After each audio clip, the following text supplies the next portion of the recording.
اعوذ باللہ من الشیطان الرجیم، بسم اللہ الرحمن الرحیم۔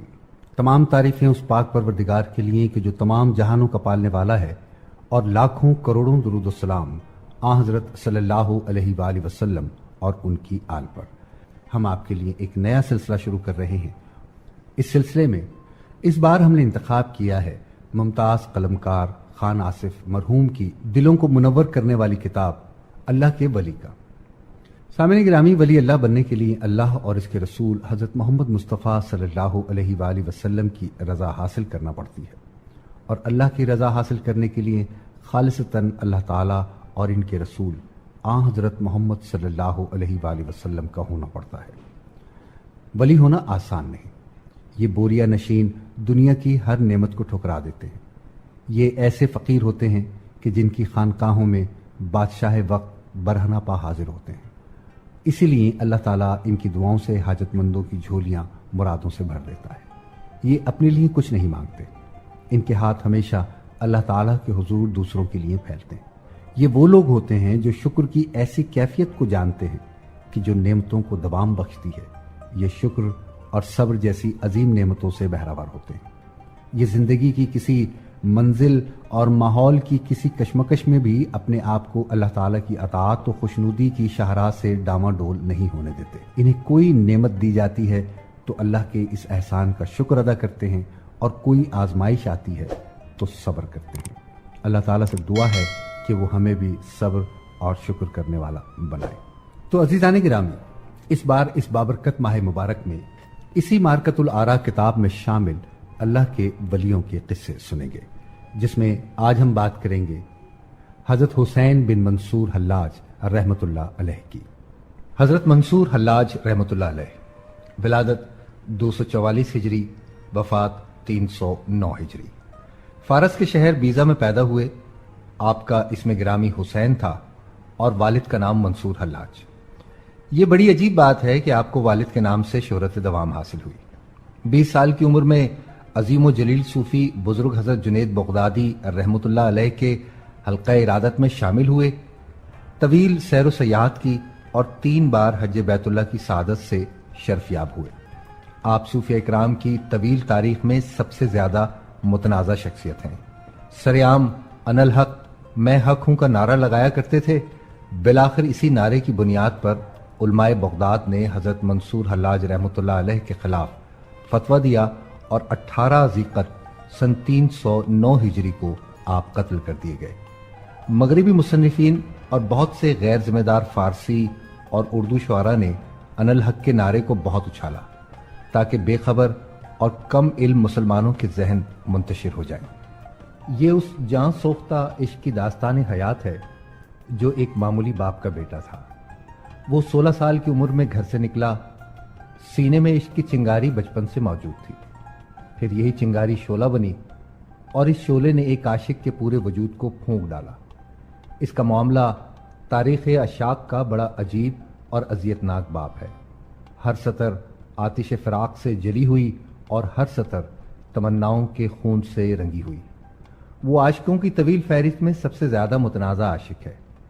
ایک گروہ کا دعویٰ ہے کہ وہ شعبدہ باز تھا۔ اس نے اپنے چہرے پر ململ چڑھا لیا تھا اور عشق کا مصنوعی لباس پہن کر شہر در شہر گھومتا تھا۔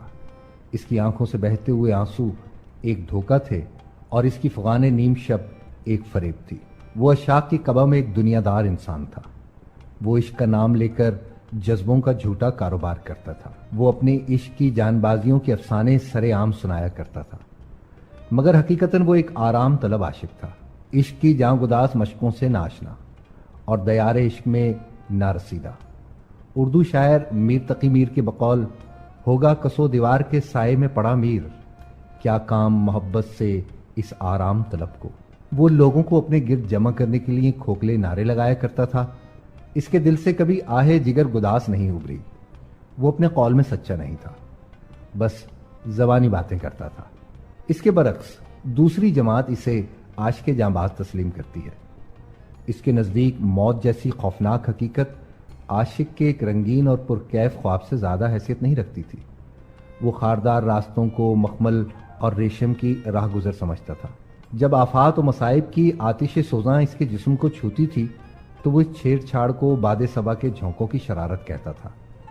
جب محبت ناشنا لوگ اس پر سنگ باری کرتے تھے تو اس جابرانہ کھیل کو گل پاشی سے تعبیر کرتا تھا، اور پھر جب اسے ایک تاریخ زندان کے حوالے کیا گیا تو اس نے اپنے عشق کی آگ سے دوسرے قیدیوں کی زنجیروں کو پگھلا دیا۔ آہنی دروازے اس کے جذبہ سوزے دلوں سے پگھل کر موم ہو گئے۔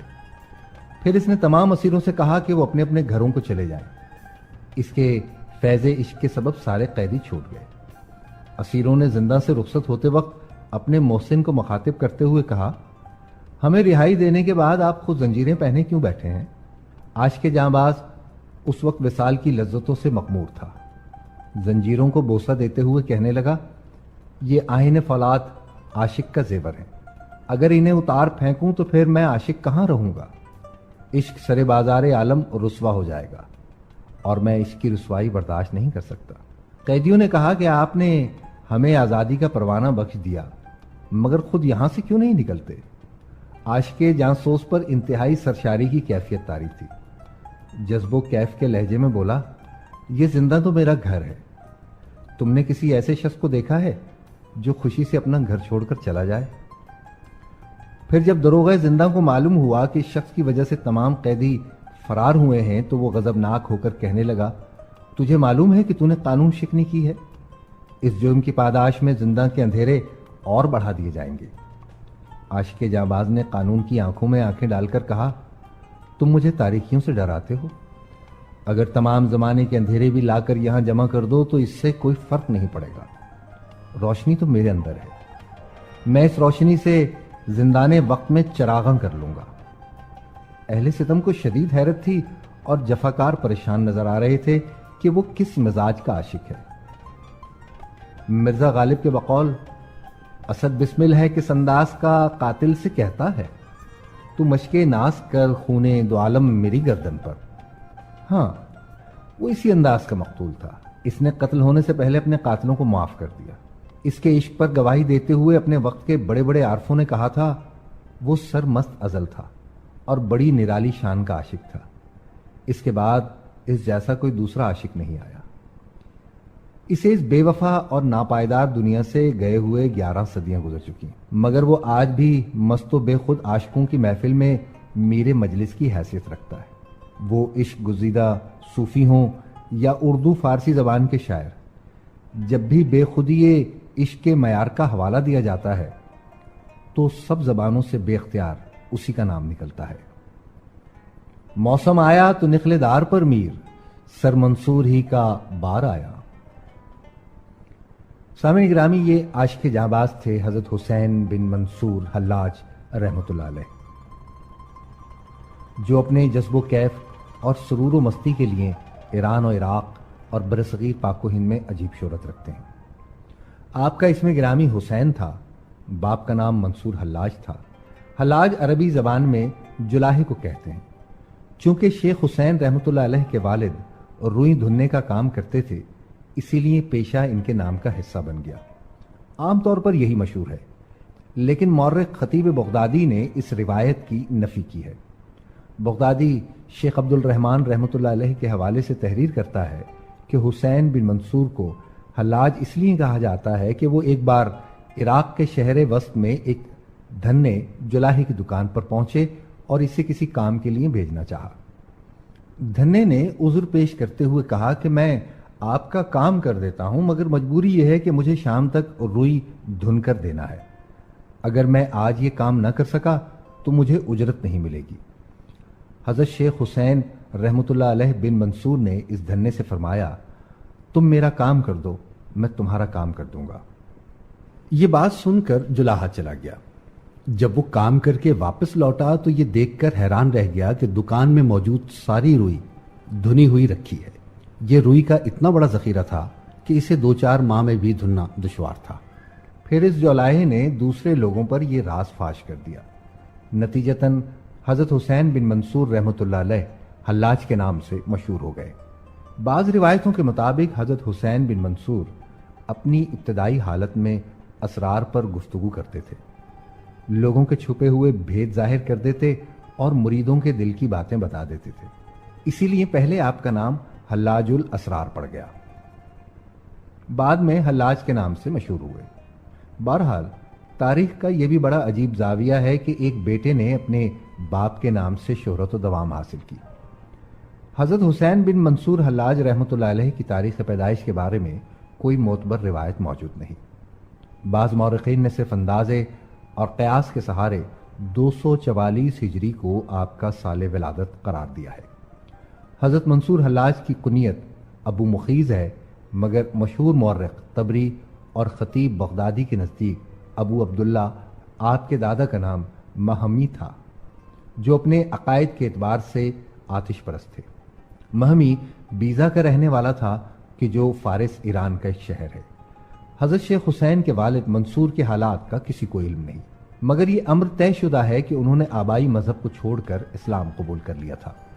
مورخ خطیب نے تاریخ بغداد میں حضرت شیخ حسین رحمۃ اللہ علیہ کے صاحبزادے احمد سے روایت کیا ہے کہ ان کے والد حسین بن منصور بیزا کے ایک موضع طور میں پیدا ہوئے، مگر نشوونما تستر میں ہوئی۔ حضرت حسین بن منصور کی ابتدائی تعلیم و تربیت کے بارے میں بھی کچھ پتہ نہیں چلتا، مگر جب وہ 16 سال کے ہوئے تو مشہور بزرگ حضرت سہل بن عبداللہ تستری رحمۃ اللہ علیہ کی خدمت میں حاضر ہوئے۔ گردش وقت نے حضرت منصور حلاج کو ایک متنازع شخصیت بنا دیا، اس لیے ان بزرگوں کا ذکر ضروری ہے کہ جن کی نگرانی میں حضرت حسین بن منصور کی روحانی تربیت ہوئی۔ حضرت سہل بن عبداللہ تستری کا شمار صوفیہ کرام میں ہوتا ہے۔ آپ 3 سال کی عمر ہی سے اپنے ماموں شیخ محمد بن سمار رحمۃ اللہ علیہ کے ساتھ عبادت میں مشغول رہتے تھے۔ حضرت سہل رحمۃ اللہ علیہ نے ابتدا میں قرآنی تعلیم حاصل کی اور 7 سال کی عمر سے روزہ رکھنے لگے۔ پھر جب 12 سال کی عمر میں ایک فقہی مسئلہ پیش آیا تو آپ مشہور بزرگ حضرت شیخ حبیب حمزہ رحمۃ اللہ علیہ کی خدمت میں بصرہ حاضر ہوئے۔ حضرت شیخ نے چند لفظوں میں وہ مشکل ترین مسئلہ حل کر دیا۔ آپ حضرت حبیب حمزہ کے زہد و تقویٰ اور علم و فضل سے بہت متاثر ہوئے۔ پھر کچھ دن بصرہ میں رہ کر حضرت شیخ کی صحبت سے فیضیاب ہوئے اور بعد میں اپنے شہر تستر لوٹ آئے۔ پھر آپ کا یہ معمول بن گیا کہ دن کو روزہ رکھتے اور رات کو جو کی 2 ٹکیاں کھا کر شکم کی آگ بجھا لیتے۔ بعض روایتوں سے پتہ چلتا ہے کہ حضرت سہل رحمۃ اللہ علیہ نے 7 دن تک کچھ نہیں کھایا۔ آپ ممنوع ایام کے سوا ہمیشہ روزہ رکھتے تھے اور راتیں یاد الہی میں گزارتے تھے۔ پھر ایک ایسا نازک وقت بھی آیا کہ اہل تستر نے حضرت سہل بن عبداللہ پر کفر کا فتویٰ عائد کر دیا۔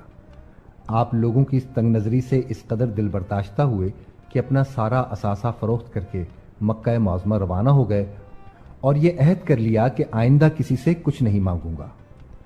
پھر جب آپ مسلسل فاقہ کشی کرتے ہوئے کوفہ پہنچے تو آپ کے نفس نے سوال کیا، سہل بن عبداللہ، تم نے مجھ پر بڑے مظالم ڈھائے ہیں، پھر بھی اگر تم مجھے مچھلی اور روٹی کھلا دو تو میں وعدہ کرتا ہوں کہ مکہ معظمہ تک کوئی شے طلب نہیں کروں گا۔ اپنے نفس کی آواز سن کر حضرت سہل بن عبداللہ رحمۃ اللہ علیہ مچھلی اور روٹی کی تلاش میں نکلے۔ ایک جگہ آپ نے دیکھا کہ ایک اونٹ چکی چلا رہا ہے اور اونٹ کا مالک قریب ہی بیٹھا ہے۔ حضرت سہل بن عبداللہ رحمۃ اللہ علیہ اس شخص کے پاس پہنچ کر فرمانے لگے، دن بھر کی محنت کے بعد تم اونٹ والے کو کیا دیتے ہو؟ چکی کے مالک نے حیرت سے ایک مخلوق الحال شخص کو دیکھا اور بے پرواہی سے کہا کہ میں اونٹ کے مالک کو 2 دینار دیتا ہوں۔ حضرت سہل بن عبداللہ نے فرمایا کہ تمہاری بڑی مہربانی ہوگی اگر تم اونٹ کو کھول کر اس کی جگہ مجھے باندھ دو، میں تم سے دن بھر کی محنت کے بعد صرف 1 دینار طلب کروں گا۔ الغرض حضرت سہل بن عبداللہ نے پوری توانائی کے ساتھ چکی چلائی اور شام کو 1 دینار لے کر مچھلی اور روٹی خریدی۔ پھر جب کھانا کھا چکے تو آپ نے اپنے نفس کو مخاطب کرتے ہوئے فرمایا، جب بھی تو مجھ سے بھوک کی شکایت کرے گا تو اسی طرح محنت کرنا پڑے گی۔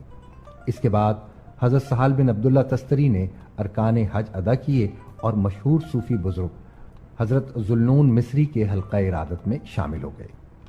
حضرت سہل بن عبداللہ کی خاص عادت تھی کہ نہ تو آپ کبھی دیوار سے ٹیک لگاتے، نہ پاؤں پھیلاتے اور نہ کبھی کسی کے سوال کا جواب دیتے۔ ایک بار مسلسل 4 ماہ تک آپ کے پاؤں کی انگلیوں میں شدید درد رہا۔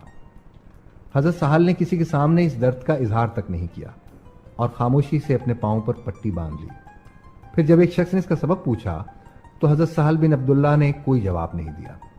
کچھ دن بعد وہی شخص مصر پہنچ کر حضرت ذوالنون رحمۃ اللہ علیہ کی خدمت میں حاضر ہوا اور یہ دیکھ کر حیران رہ گیا کہ سہل بن عبداللہ کی طرح حضرت شیخ رحمۃ اللہ علیہ کے پاؤں کی انگلیوں پر بھی پٹی بندھی ہوئی تھی۔ شیخ، یہ کیا ہے؟ اس شخص نے حضرت ذوالنون مصری سے پوچھا۔